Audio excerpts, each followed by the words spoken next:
Greetings everyone and welcome back to 365 Days of Prog. Today we're going to be reviewing the album We Are Everything You See by the band Locomotive. But before we start off this episode and before we get into the intro, I just want to tell you all that we've now reached 50 episodes of 365 Days of Prog, which means we're about 7th of the way through with this challenge series, whatever you want to call it. And I just want to thank each and every one of you for the support until now. It has been so fun. I've discovered so much new music and ideas and stuff that I listen to on a daily basis from now on. And I'm so happy that I started this, and the chances I got to talk with you guys and actually hear what you have to say about the music and everything has been amazing. And I'm so grateful for this. But let's just start off with this episode. Hi, my name's Naomi. I'm an avid progressive rock fan, but I'm a long ways from knowing all the prog albums out there. But this year, I'm gonna give it a try. This is 365 Days of Prog. So We Are Everything You See by Locomotive. This is one of the earlier albums we have on this list, and I have a lot of different parts of it that I really like, so enjoy while I go for a bit and listen to my favorite bits off of this album.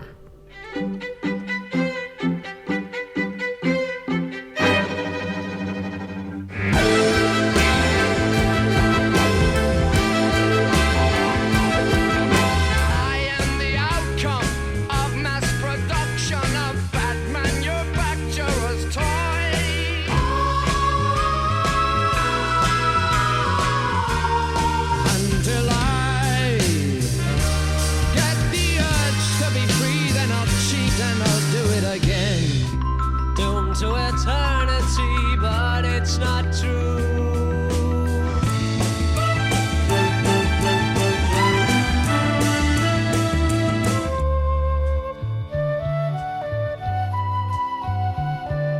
Shut down on my face, deadly green.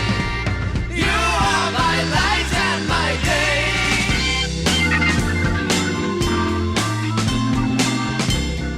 So this album came out in 1969, as there are a lot of old albums on this list lately. I've been really enjoying them because a lot of them really feature the beginnings of prog music, and that has been a wild ride to experience. Now this is Locomotive's only album, which means its debut and their last album, and it's quite a wild ride. But a lot of the information on this album is really hard to gather because this album, unlike most of the other ones that we've listened to so far, does not have a page on the Prog archives, neither does it have a page on Wikipedia, which is oddly weird. Most albums at least have one of them, but this one has none of them, and gathering information about it was from all kinds of different sources, but a lot of what I tell you today is from my own experience of this album as a whole. Now, the first thing I have to say about this album, that this one is particularly dark for a 60s album. Like, the subject material found on here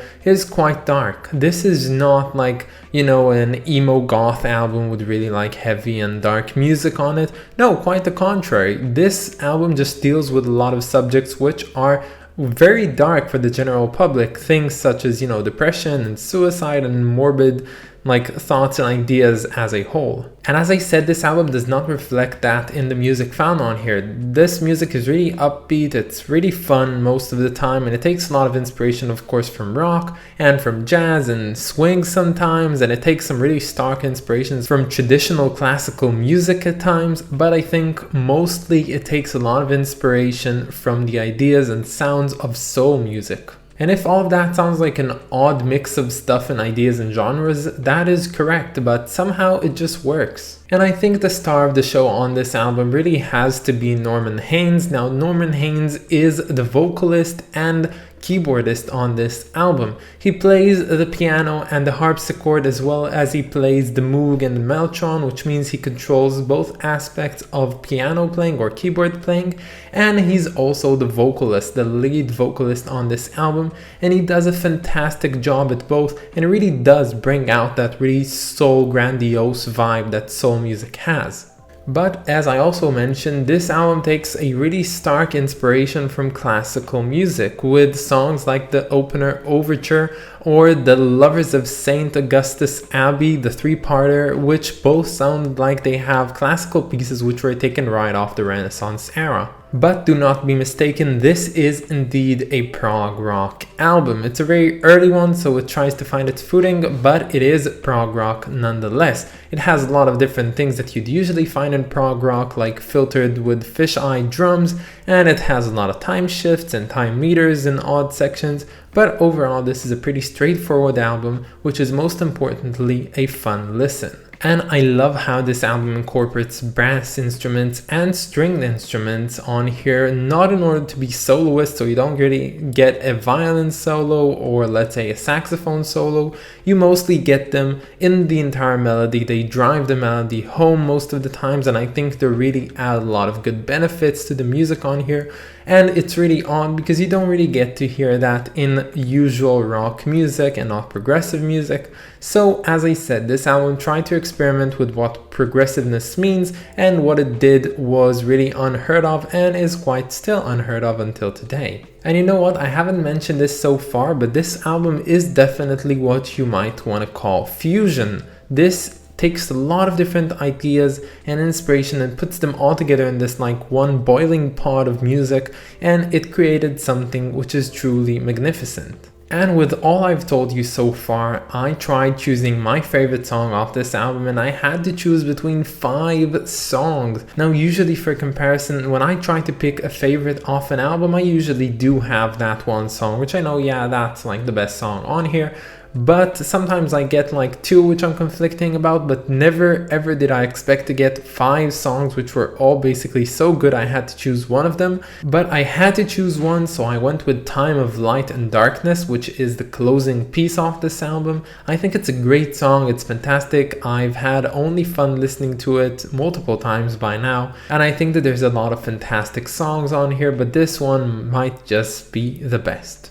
And overall, I think that the best way to describe this album is saying that this is an anomaly of its time. It's really like misplaced in the music that was found in the era, but oh boy, is it so great. And with all that I said, I find that the music on here is great, but I also found that no song on here really blew me away at any point, so it was really generally very good consistently, but it's not perfect. Now, moving on to the cover of this album, I think that this is generally a really cool but yet somewhat disturbing cover. And I think, at least my own interpretation of this cover, is that the person, the figure you can see in this cover is actually the Grim Reaper, of course dressed in his suit, not in his usual black robes, because I think that's a better modern representation of the Grim Reaper. And as you can see, he has a lot of souls of the dead people. You can see it inside his eye. Maybe you can't really see it like right over here, but trust me, it's there. Search up the cover. And I think that he's waiting at your doorstep in order to take your soul as well. And I think that all of that really fits with the idea and the title of this album, which is We Are Everything You See.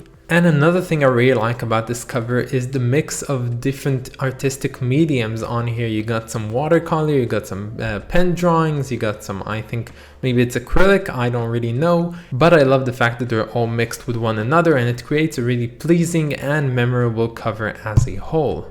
So when it comes to the rating of this album, this one is really good and consistent overall, and I think it deserves a fitting 8 out of 10. I think this is a very memorable album. I think it's really fun, it's really enjoyable, it's really odd, and as I said, it's overall an anomalous album for its time. But you should go ahead and give it a listen for yourself, and I will leave you all over here. And stay tuned for tomorrow, because we're going to be listening to Udu Voodoo by Magma. But that is about it, guys. I hope that you enjoyed this video, and I'll catch you all tomorrow.